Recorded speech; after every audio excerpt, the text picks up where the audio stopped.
ꯃꯌꯥꯝꯕꯨ ꯊꯣꯏꯕꯤ ꯀꯩꯁꯥꯝꯅ ꯇꯔꯥꯝꯅ ꯑꯣꯛꯆꯕꯒ ꯂꯣꯏꯅꯅ ꯏꯀꯣꯛꯅꯣꯅ ꯈꯨꯔꯨꯝꯖꯔꯤ꯫ ꯉꯁꯤꯁꯨ ꯃꯍꯧꯁꯥꯒꯨꯝ ꯃꯌꯥꯝꯒꯤꯗꯃꯛꯇ ꯌꯥꯝꯅ ꯅꯨꯡꯉꯥꯏꯔꯕ ꯐꯨꯡꯒꯥ ꯋꯥꯔꯤ ꯑꯃ ꯄꯨꯗꯨꯅ ꯂꯥꯛꯆꯔꯤ꯫ ꯋꯥꯔꯤ ꯑꯁꯤꯕꯨ ꯊꯥꯕꯤꯔꯛꯄꯅ ꯃꯣꯅꯤꯀꯥ ꯋꯥꯍꯦꯡꯕꯝ꯫ ꯍꯧꯖꯤꯛ ꯃꯌꯥꯝ ꯄꯨꯟꯅ ꯋꯥꯔꯤ ꯑꯁꯤ ꯇꯥꯃꯤꯟꯅꯔꯁꯤ꯫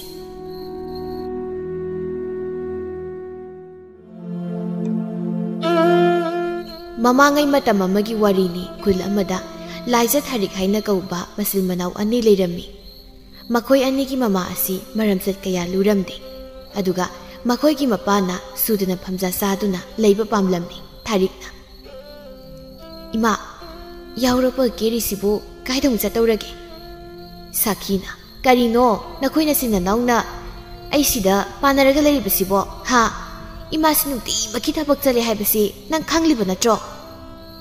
ꯄꯥꯟꯅꯗ꯭ꯔꯗꯤ ꯀꯩꯅꯣ? ꯀꯩ ꯊꯕꯛꯅꯣ ꯍꯥꯏꯕꯁꯨ ꯅꯠꯇꯦ, ꯊꯕꯛꯅ ꯑꯗꯨꯝ ꯆꯠꯂ ꯂꯩꯔꯒꯕꯣ? ꯊꯕꯛ ꯍꯥꯏꯅ ꯑꯗꯨꯝ ꯆꯠꯂꯤꯕꯁꯦ ꯊꯕꯛ ꯂꯩꯕꯒꯤꯅꯤ꯫ ꯏꯃꯥ, ꯅꯪ ꯋꯥꯈꯜ ꯈꯔꯗꯤ ꯇꯥꯕ ꯌꯥꯕꯅꯤ꯫ ꯂꯩꯀꯥꯏꯒꯤ ꯃꯤꯁꯤꯡꯅ ꯀꯩ ꯌꯥꯝ ꯉꯥꯡꯅꯩꯀꯣ? ꯏꯆꯦ ꯑꯩꯈꯣꯏ ꯑꯅꯤꯗꯤ ꯌꯨꯝꯗꯒꯤ ꯃꯄꯥꯟꯒ ꯑꯝꯇ ꯊꯣꯛꯅꯤꯡꯗ꯭ꯔꯦ, ꯏꯃꯥꯒꯤ ꯄꯥꯎ ꯇꯥꯒꯅꯤ ꯈꯟꯕꯗ." "ꯑꯦ,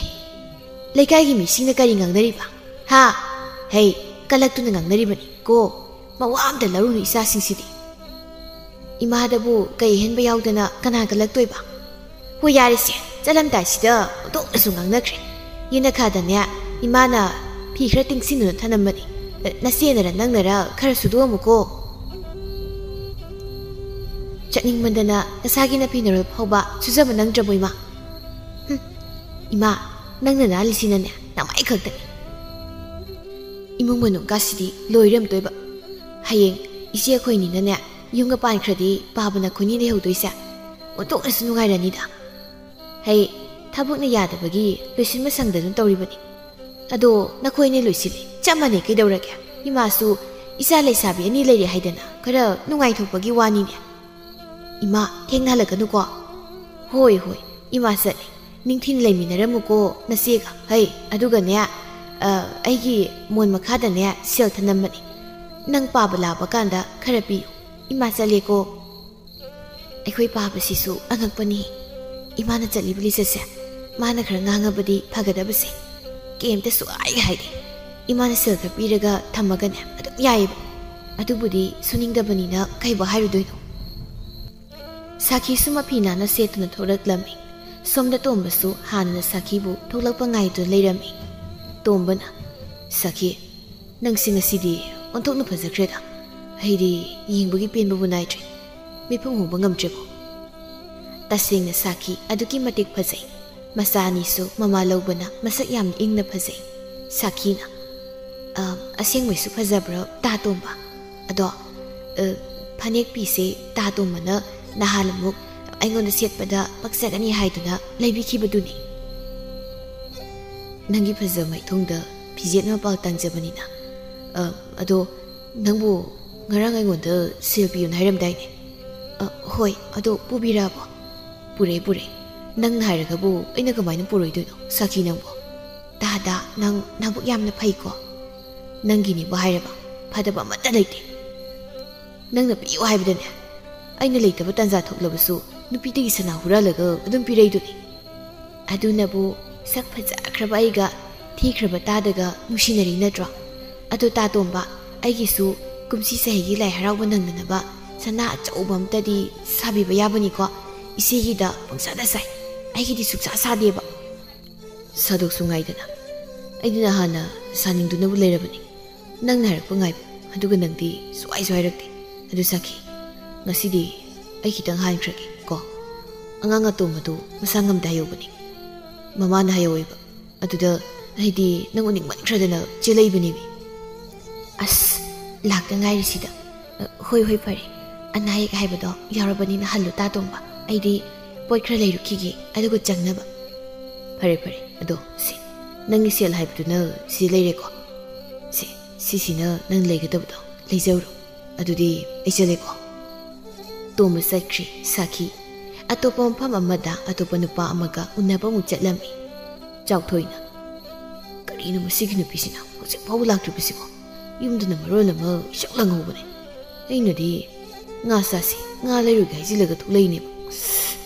ꯇꯟꯖꯥꯁꯤꯗ ꯑꯩꯈꯣꯏ ꯂꯩꯀꯥꯏꯒꯤ ꯃꯤꯋꯥ ꯉꯥꯡꯒꯟꯕꯤ ꯍꯅꯨꯕꯤꯁꯦ ꯆꯤꯡ ꯂꯥꯛꯏꯅꯦ ꯄꯤꯁꯛꯅ ꯆꯥꯎꯊꯣꯏ ꯅꯪꯕꯨ ꯀꯅꯥ ꯉꯥꯏꯔꯤꯕꯅꯣ ꯏꯟꯗꯣꯝꯆꯥ ꯑꯩꯁꯦ ꯏꯃꯥꯟꯅꯕ ꯁꯨꯝ ꯉꯥꯏꯔꯝꯕꯅꯤꯗ ꯁꯦꯡꯂꯕ꯭ꯔꯣ ꯍꯟꯗꯛꯁꯦ ꯃꯤꯅ ꯅꯪꯕꯨ ꯀꯔꯤ ꯀꯔꯤꯅꯣ ꯌꯥꯝ ꯉꯥꯡꯅꯩꯅꯦ ꯑꯗꯨꯗꯤ ꯏꯟꯗꯣꯝꯆꯥꯗꯤ ꯅꯪꯁꯦ ꯅꯨꯄꯤ ꯉꯥꯏꯕꯨ ꯃꯥꯜꯂꯤꯗ ꯁꯤꯒꯤꯗ꯭ꯔꯅ ꯃꯁꯤ ꯍꯅꯨꯕꯤꯁꯤ ꯃꯁꯦ ꯀꯅꯥ ꯍꯥꯏꯅꯣ ꯏꯟꯗꯣꯝꯆꯥꯁꯤꯃ ꯑꯇꯣꯞꯄ ꯉꯥꯛꯇꯣꯏ ꯍꯥꯏꯔꯗꯅ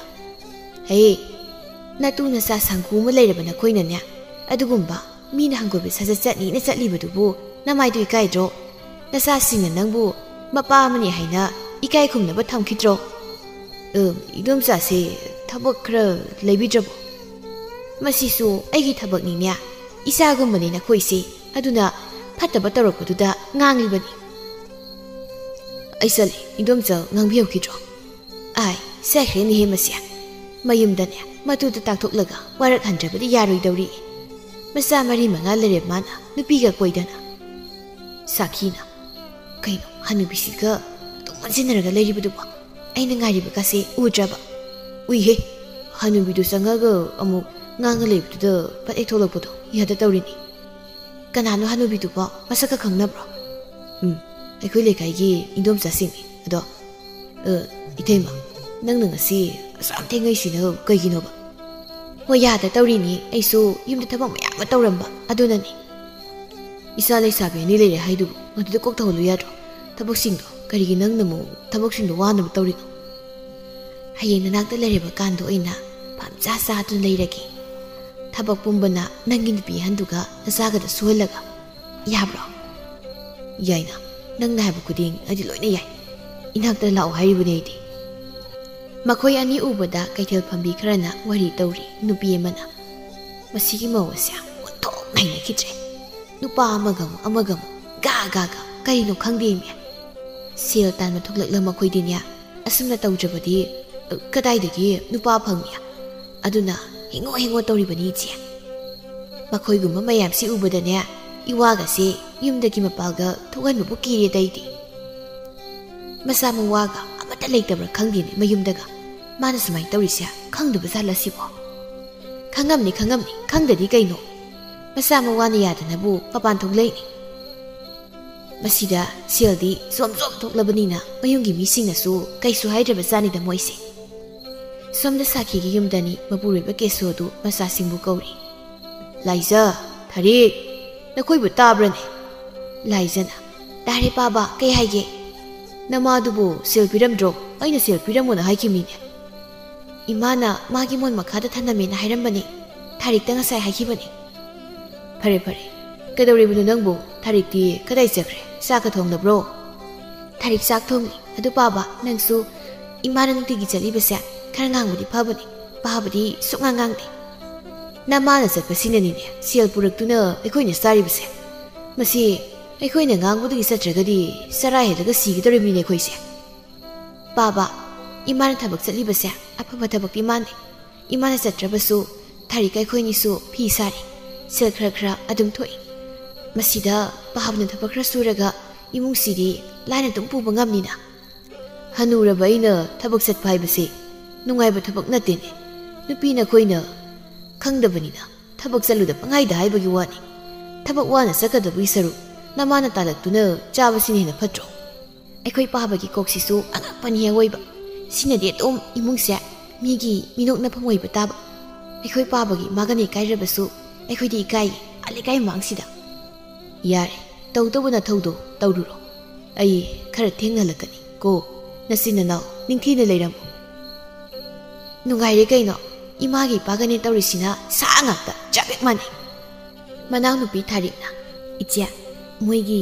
ꯁꯤꯒꯨꯝꯕ ꯂꯝꯆꯠꯁꯤꯡꯁꯤꯅ ꯑꯩꯈꯣꯏꯁꯦ ꯃꯤꯅꯃꯠꯇ ꯇꯤꯟꯅ ꯂꯣꯏꯅꯅꯤꯡꯗ꯭ꯔꯕꯅꯤ ꯏꯔꯥꯜꯁꯨ ꯂꯩꯇꯕ ꯑꯗꯨꯕꯨ ꯃꯈꯣꯏꯒꯤ ꯃꯆꯥ ꯑꯣꯏꯅ ꯄꯣꯛꯂꯨꯕꯅ ꯃꯤꯅꯣꯛ ꯃꯩꯁꯥꯗꯤ ꯑꯩꯈꯣꯏꯅ ꯑꯗꯨꯝ ꯐꯪꯕ ꯂꯥꯏꯖ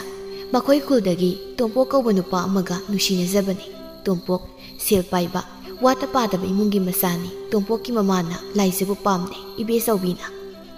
ꯇꯣꯝꯄꯣꯛ ꯏꯃꯥꯕꯨꯅꯦ ꯂꯩꯀꯥꯏ ꯃꯃꯥꯡꯁꯤꯗ ꯋꯥ ꯌꯥꯝꯅ ꯉꯥꯡꯅꯍꯟꯒꯅꯨ ꯀꯣ ꯅꯪꯅ ꯇꯧꯔꯤꯕꯗꯣ ꯏꯃꯥ ꯄꯥꯝꯗꯦ ꯀꯩꯅꯣ ꯏꯃꯥ ꯑꯩꯅ ꯀꯩꯗꯧꯔꯒꯦ ꯀꯩꯅꯣ ꯈꯪꯗꯦ ꯄꯉꯥꯡꯗꯦ ꯉꯥꯡꯉꯤ ꯍꯦ ꯉꯥꯡꯗ꯭ꯔꯕꯗꯤ ꯀꯔꯤꯅꯣ ha imagidi isana thantani ne aduna soiba yadaba aduga ne nang loinari bi nupi masado ima pamde su pamde ko ima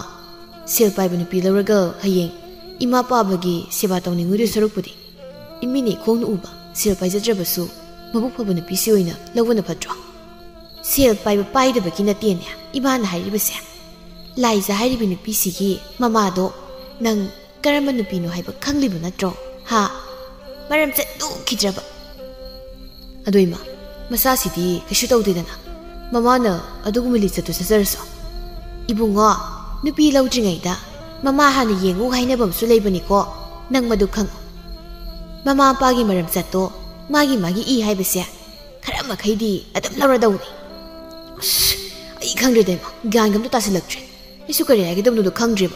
lai jido yam samjabani ima ai ni mabu thaduk lam haibase samjarabi mangonda pap langsing boina thokani da hey nushi tama kuding mak thungnagani haiba leitenya nushi naradi kaina ba haibasisu adam leiba tabani nushi bada pap leitabani ko madu ai ngomgadong mandi dai ma si hairam duna sakhirami mama na lauduna hayowi hey ai de hairibasini ko mabu yumusidi hek pusilaklaba ai bu phati haigan kari karam tawduna isa sibu sungkhibono khangde ne haikre adubudi mama gi masani dana bizoina kaidori nupi nang namu buru so leribdu bo honna sa nu pase sawro sanglaklavani na mamai khoina ngang ba haiba waga se tadre laudre mage pamda tawrage haire hai kari nu haibdu bayek sina dum hayune isa nu pa kaidori haibno wo maningi sakhi haibi masa mawa leina natabali sa satpi nupi dugi masa nupi handuga ne nasa nu pasiga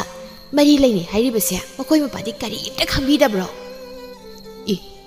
aidi kanana haidina khangadoriba ha nupi masadubudi masakto ingna phajabani mongsu adabani aduga mama ampadudi ngai se noiba pamkhidreda kadai degi wano masan pidusu masakto ingtapa manbagi wani mona sengau lakpi oiramgadoribani mama gi maram satto khara makhaida oirabasu adum lauram lagadabani kumapa hoine aisu thaina nang nobuda nakoi mado karama mino haini yengdana hekta yenghodredana aduna luhongbada isau langdo awon poi oina dom habiko nakoi manu nangiso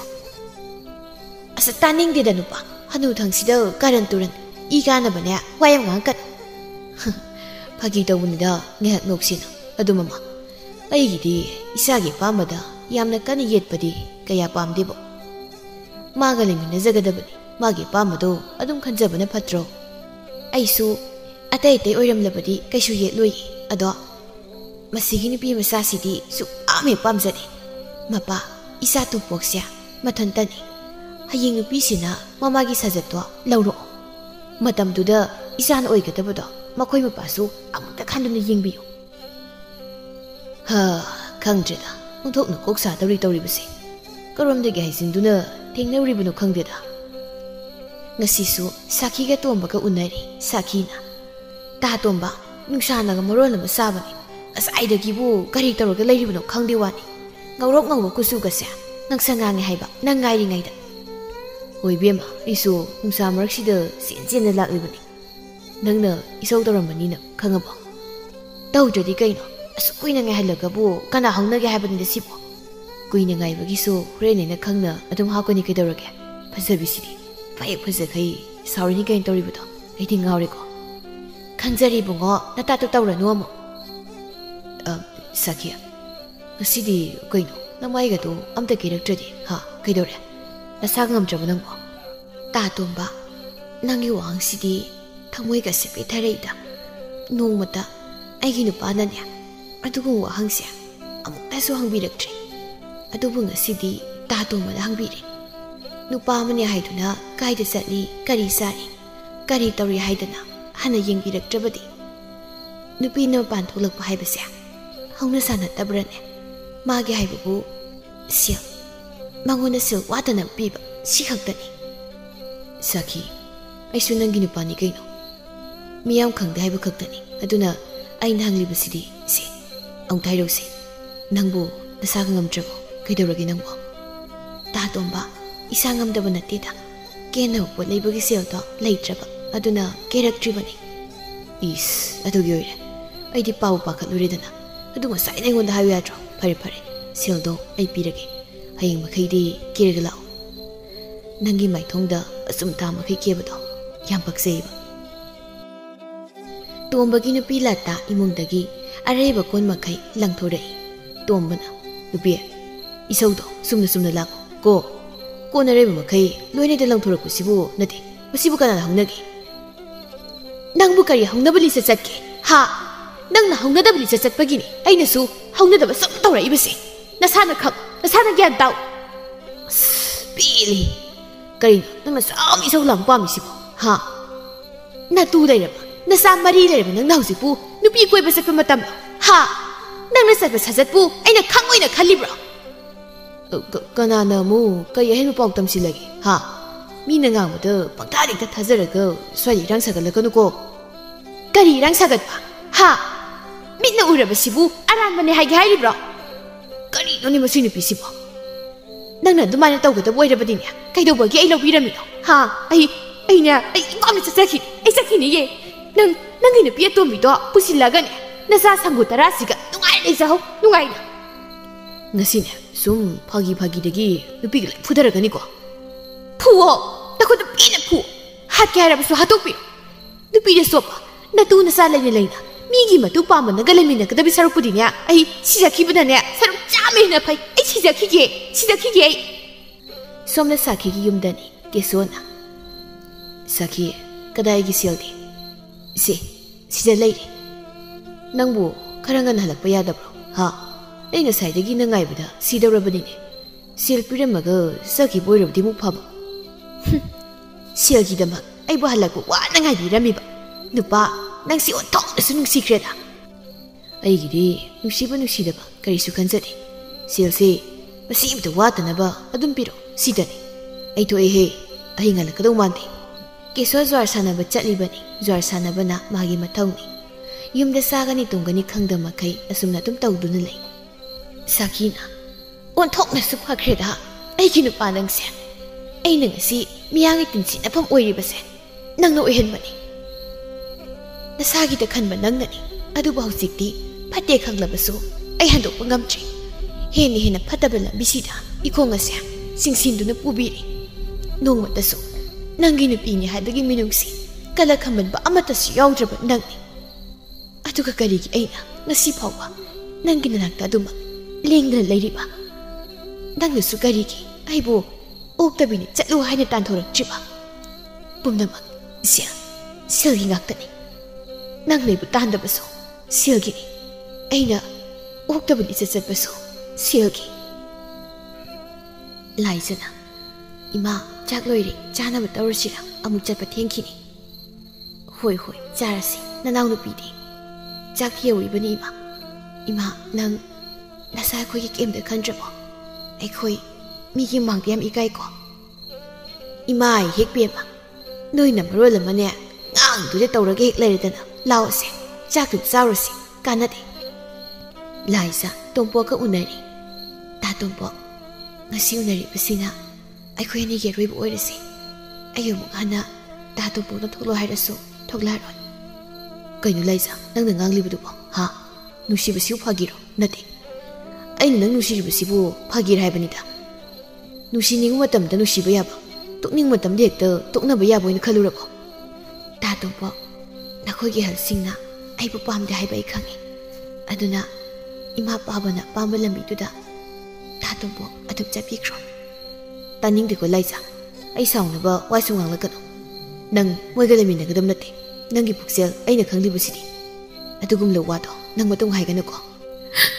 ai sikidobagi ai magi masa oina poglam manuk khangdi manai bu pokpiram asu ikai banang mani mina su sitaban tatopo ai magum ladi kaidong nung da khak tawroi kasi na pangliba nungai taba ikai ba minok maisa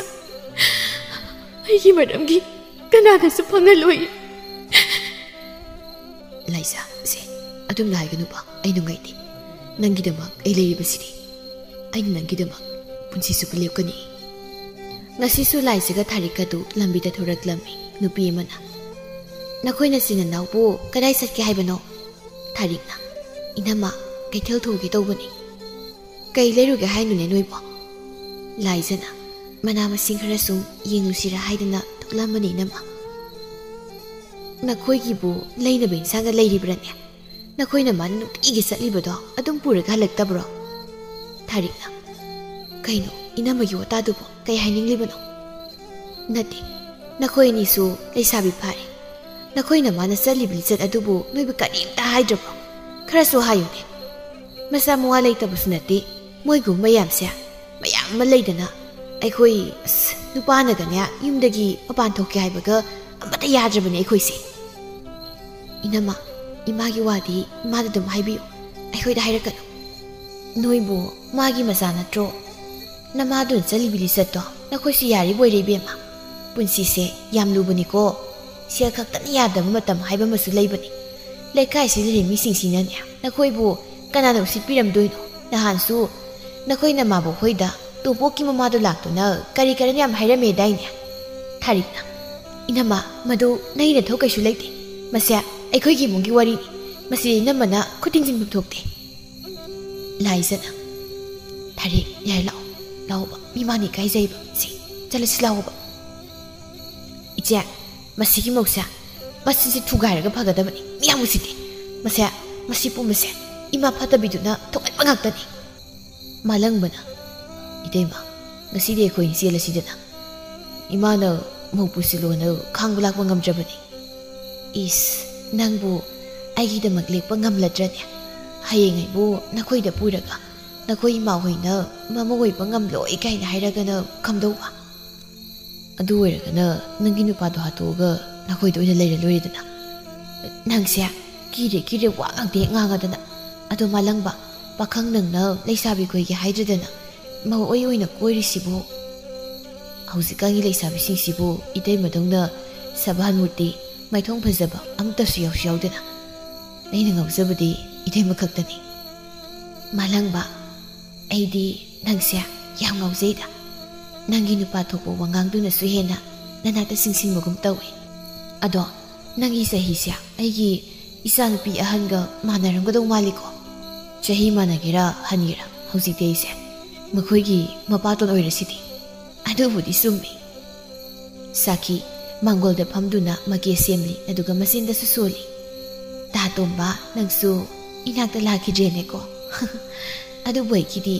nang lakrabasu karisu kaire aigi wadi ama chakrabasu ama tom lakani haujisu nangonda gi henba mayam amane aigi naktani lakliba tharikna ima nangna su yamna phajribisi kai hino ha lekai mak sidane mapan thok pangam chi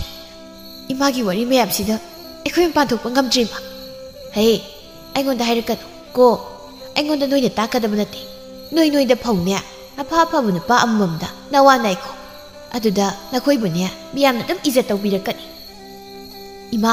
nupa du su phangje ima gi lamchatuna ne machai khoisu larongani khandana kanana su pambije sakina tharik wayam na ngangano ko nakoi na ngon haribu wado napa da su hayo nakoi gi napa na wakhal tarba matamda aisu ai sajat asia hongge imana ngangli wadubu taba yaribro babana babo oikrabasu imahadi wakhal taduna nasai ko senabi na bayaina atu sunati nakoi ni na nakoi na pamjaba nungai balambi thiduna chatun leiba nasai khoi buna samas gi midong isa maraksida hundok tuna thambiba atumna tawgadam oirabadi kaidobagi ekhoi po piramino kesona kaino nakoi na manasana amuk launaribuduna ha nasa sing ni sabi phare e saurak sanglakdana mamai warak lamlibani baba ekhoi mungsibu asumna kayam koini hingkisi aibano ekhoi khangma ngamtre babasu pakha khasi ni khanbi sidani aina sangda hinglek-tuna adum leiribase mama kadai aigi selbiro ai mi ngai du leurabani saki phirai da puliba sel kharadu mapure bada lauthok tu nabi sel du lauduna keso amuk satkirami saki masanabi tharikta amuk onsinduna hai tharik nasidi kadumda mu chaikre saksana tawrasinya ima thengkrani Ima sathokpiruro aidi saningtre hai saringaida puna sahurasina horen amu tongan na lusinadana lao ko induna malangba hai malangba nangna thangnabu khudagi mawma mari leine haina hainaribase chumbra ha sumbra ba adu leinara kaidoragi ma hai nangna sasi pakhang ne habisi nang kaurabra ha pakhang na leisabi koinage nusinagi de haidadana migi mau masa mawa leirabani pidubu natrabadi hai nang nupi imda phangdrabane hai nangbo ima pakhang na mawlobu yade habi leibro mawsu nupi ni kaino maida onthokna tuka sakreda ko hai nakoktubu santhi halabro nangbo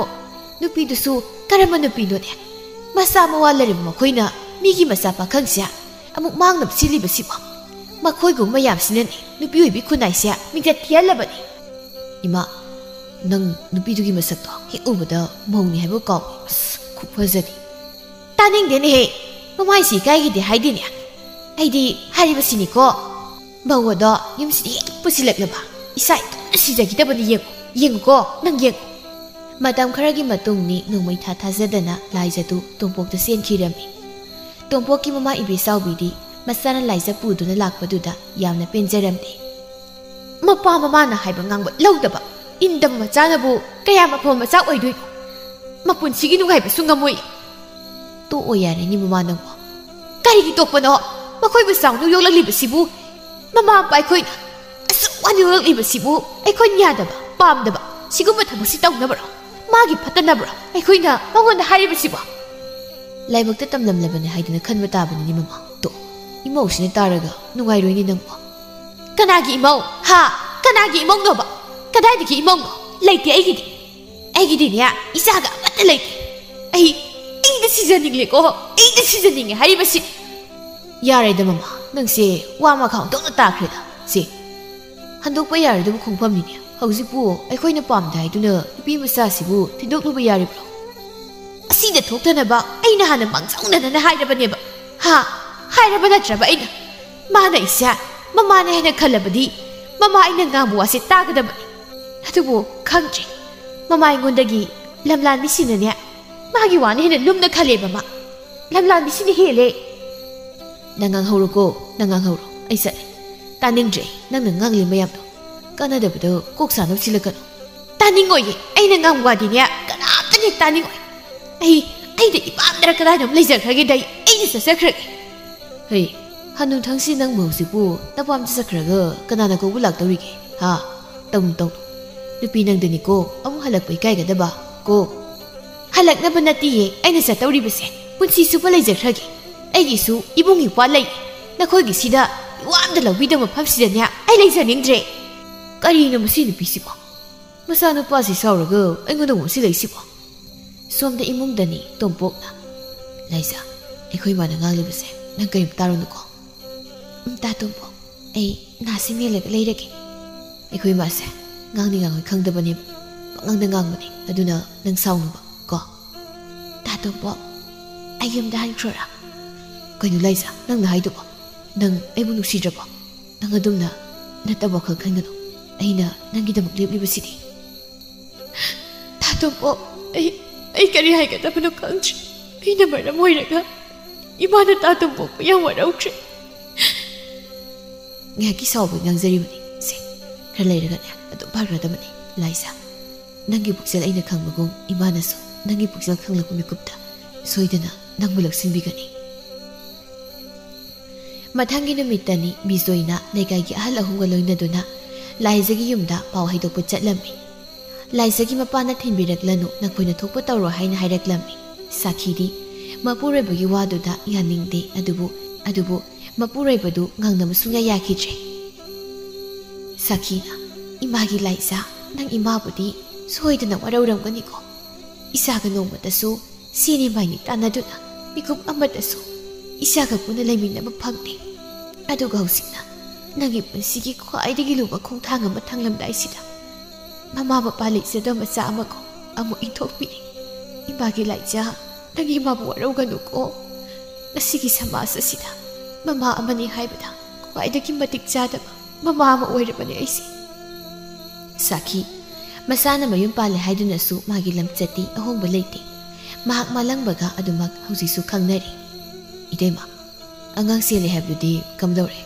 Tuhong khongdong bana kamai tawrani selgadi leirabro. Malangba lairaba haibase. Mimangdo thoknasu tonkhraponida. Isado adum thilak hantre. Nupa mayumda adumak honglo haidana honghankhre. Isagi ni haibada makai nupa pi posak ama phawba awong on tambi khitre. Idema kaisu khalurunudha angang do nungai dum leijakrani. Hayi tayumna ngamla matamda angamba khara adum piraga loredana. Hoi aisu adumna khalabani. Adu idema aise nangari ngaida hanu dorebo. Nasana pi hansu mayum pankre. Adomi dusu amuk pankibo. Adugi waisana lagi kainaga haidu salaba adu loi loiraga. Malangba nangna khalibadubu oige doribra. Samas nekai sida koinibu karina haina hainaramgani. Malangbana haining bhaijisano aidi iteimabo inakta lengdan thamba pami iteimabo thamoisinu nusi. Asumna matam khara haukhirami ikhang khanghaudana saki masa ngamlaklamde aduna ngasidi mangol masi amada phamduna lei. Masa tharikna ima ke dore thengjibo chaludana kainu mino phamdana ga leremisibo. Imagi thari ngasidi masya haksang khra nungai tene. O haksang nungai tabagi oire aisu khalini wakhal taraktuna chaloi khalakpudi mande haidana. Ima amaiba kaurugadra natraga hidak semba leibra kamdawne. Yanida ningthina potharagane khara pharakpa haibado yenglage. Saki anabadu phagalakpagi mahutta nongma nonggi soksin behelaklami. Laijasu mamado masakana ngamdre tabada mabamda laklami. Laiza huzikti manemakuna magi asemu puksilbu khanglakpadagi masa ningol amagom yamluna nushina tawrami. Laizana ima ai lai thari tabro ise laiye. Ya je nangdi nasakayam phajathu amena ado ise na sanglibasibu idai hoi mama ine hoina kaisum hairoidro pharabraba. Imana chataba yade chalusa haidana laklibani. Makoin hek jangsilakpududi phajatre haidana ithanda laklabani. Thari aibu pokpi imana asukana ngamdadu leiraga aina mu phau phataba thidu leigadro. Naikose nangi wari do ima semta karimta saw haiba yadrabo ado ima ge layong sibu kaina haige. Iche ima se karimta saw tho haiba su yade. Ima ge layong asisu mimangda panbada mina aikhoibu tinsinaduna soidana nabirani iche. Thari karino nangna haribudubo se amta hairausi image nabasibu karino. Iche imana chalubuli chachingaduna imase daina patabana nare maboi koina kanbasu ngamlaro. Iche ima laitrabadi aidi yumsida kanaga laini babasu imana naribase nongbata yengde yumsida phawba hanjilakte. Iche isegi thari adumna garigi puning sontharibano nangidama ise leribasidi babase yam phatte aikhogi mungse siyona lekha taribase babana tuan mangaktani. Mane ma warakadaba imana sel khara purakpada harawni yakibanani. Mana matam chana imam waraktabani. Iche imagi manakta jangasilao. Laizana ima tabro ai lae. Saki yam ngamdana kumlaklami. Ha isa lakte haiba imagi laija kuireda isagi nusiba maithongado udaba. Imagi loiramdai mikupasida isa pena amuk tadi yenghogi. Lao imagi thari imagi laija lao imagi lakta kaidore leptuna dubak lairabadi takoisu imabu hangoirabro. Laizana ima kaino imana hairibadubo adumna haigat. Tharika koinina aiba amaiba kaya kauduna imabu soidana kangani. Nasai khoibu thadopna chakino ima. ꯑꯩꯈꯣꯏꯕꯨ ꯏꯃꯥ ꯂꯩꯇꯕ ꯃꯆꯥ ꯍꯥꯏꯕꯗꯣ ꯑꯣꯏꯍꯧꯕ ꯉꯝꯂꯣꯏꯌꯦ ꯏꯃꯥ ꯏꯃꯥꯒꯤ ꯂꯥꯏꯖꯥ ꯅꯪꯅꯅꯦ ꯃꯔꯥꯏꯕꯛ ꯊꯤꯔꯕꯤ ꯅꯅꯥꯎꯅꯨꯄꯤ ꯑꯁꯤ ꯅꯤꯡꯊꯤꯅ ꯁꯦꯟꯅꯕꯤꯔꯛꯎꯀꯣ ꯑꯗꯨ ꯅꯪꯕꯨ ꯅꯅꯦꯝꯅ ꯀꯨꯅ ꯂꯨꯅ ꯇꯧꯕ꯭ꯔꯣ ꯍꯥ ꯇꯣꯝꯄꯣꯛꯅꯗꯤ ꯇꯥꯃꯣ ꯏꯃꯥꯗ ꯇꯥꯃꯣ ꯏꯃꯥ ꯏꯆꯥꯒꯤ ꯏꯃꯨꯡꯒꯤ ꯋꯥꯔꯤꯗꯣ ꯇꯥꯒꯦ ꯏꯃꯥ ꯇꯥ ꯇꯣꯝꯄꯣꯛꯀꯤ ꯏꯃꯥꯅꯁꯨ ꯄꯥꯎꯕꯅꯁꯨ ꯑꯩꯕꯨ